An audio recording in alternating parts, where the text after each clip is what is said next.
Bismillahirrahmanirrahim. Assalamualaikum warahmatullahi wabarakatuh. Waalaikumsalam warahmatullahi wabarakatuh. Bismillahirrahmanirrahim. Bismillahirrahmanirrahim. Allahumma akhrijna min zulumatil wahmi min zulmatil wahmi wa akrimna binuril fahmi binuril fahmi waftah alaina bima'rifatil ilmi wasahhil lana abwaaba fadlika ya arhamar rahimin. Nabda bi qiraati al-basmalah. Bismillahirrahmanirrahim. Alhamdulillahi rabbil alamin. Wassalatu wassalamu ala ashrafil anbiya'i wal mursalin wa ala alihi wa sahbihi ajma'in, amma ba'du. Kajian kita pada hari ini, hari Kamis tanggal 28 Mei 2020 Masehi, atau hari ke-5 bulan Syawal tahun 1441 Hijriah. Temanya adalah, judulnya adalah anjuran menolong orang lemah dan terzolimi. Apa? Anjuran menolong orang lemah dan terzolimi. Adik-adik semuanya, Bapak, Ibu, Ayah, Bunda, kaum muslimin dan muslimat yang dirahmati Allah Subhanahu wa ta'ala.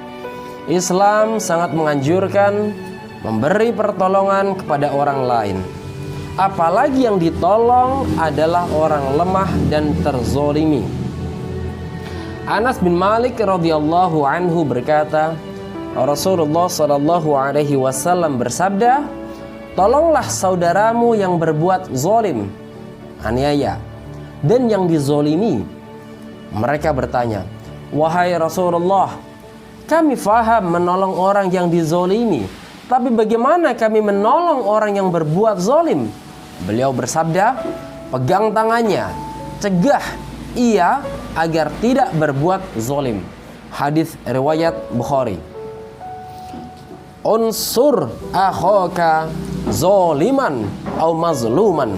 Qalu, "Ya Rasulullah, hadza nansuruhu mazluman, fakaifa nansuruhu zaliman?" Qala, "Ta'khudh fawqa yadayhi." Dalam hadis lain, Jabir radhiyallahu anhu berkata, Rasulullah sallallahu alaihi wasallam bersabda, "Hendaklah seseorang menolong saudaranya sesama muslim yang berbuat zalim atau yang sedang dizalimi.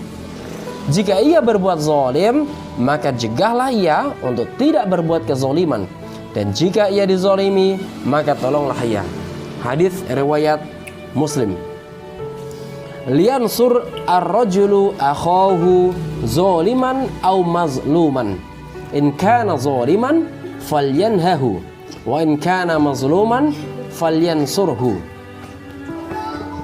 Allah bahkan menjamin akan membalas pertolongannya dengan pertolongannya. Allah bahkan menjamin akan membalas pertolongan seorang hamba ini dengan pertolongan Allah.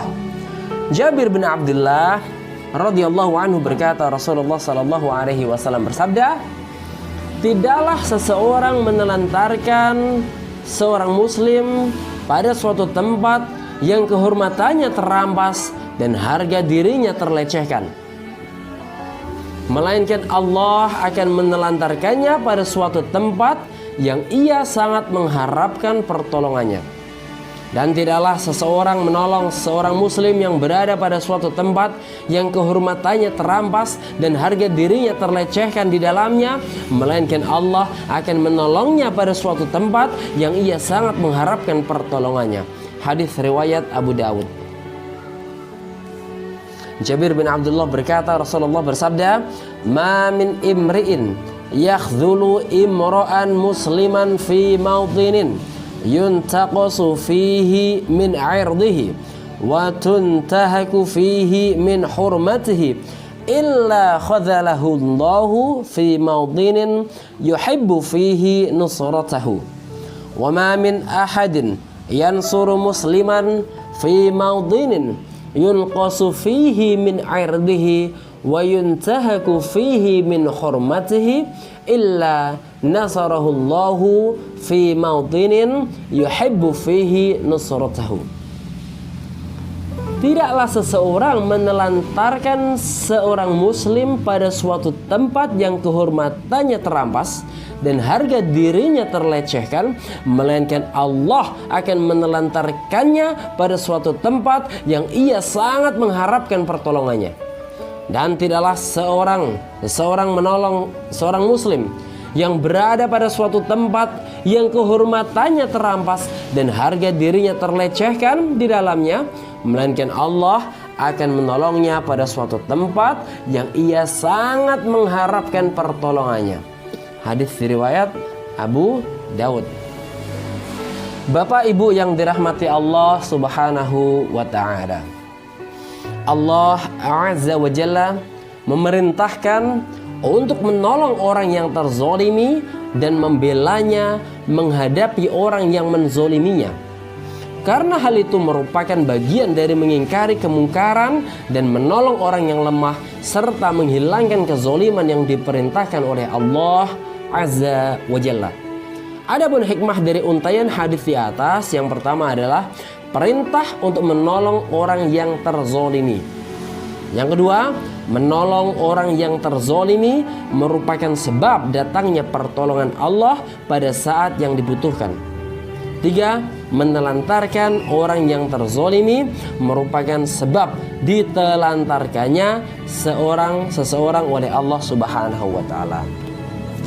Kaum muslimin dan muslimat yang dirahmati Allah Subhanahu wa ta'ala, kita sebagai manusia hendaknya saling tolong menolong. Di dalam kesabaran tentunya, sebab terkadang kita berbuat baik saja masih tidak dihargai, apalagi kita tidak berbuat kebaikan.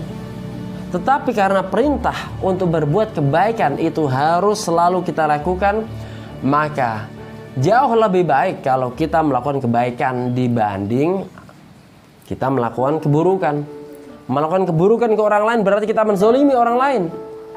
Kalau kita menzolimi orang lain, maka ingat, satu waktu nanti kalau kita pada posisi yang sama atau posisi terpuruk, musibah mengenai kita, ya, dan kita mengharapkan pertolongan Allah, Allah tidak akan memberikan pertolongan kepadanya. Nah, makanya kajian kali ini adalah anjuran menolong orang lemah. Hadza wa syukran. Karena ini sudah azan maghrib dan kita puasa, kita sudahi saja ya. Rabbana anfa'na bima 'allamtana rabbi 'allimna alladhi yanfa'una rabbi faqihna wa faqih ahlana wa qarabatin lana fi dinina ya Allah ya Rabbi. Berkatilah ilmu yang Engkau berikan kepada kami, pahamkan kami, keluarga kami, kerabat kami tentang agama. Sallallahu ala Muhammad, sallallahu alaihi wasallam, sallallahu ala Muhammad. Ya Rabbi salli alaihi wasallim. Bismillahirrahmanirrahim.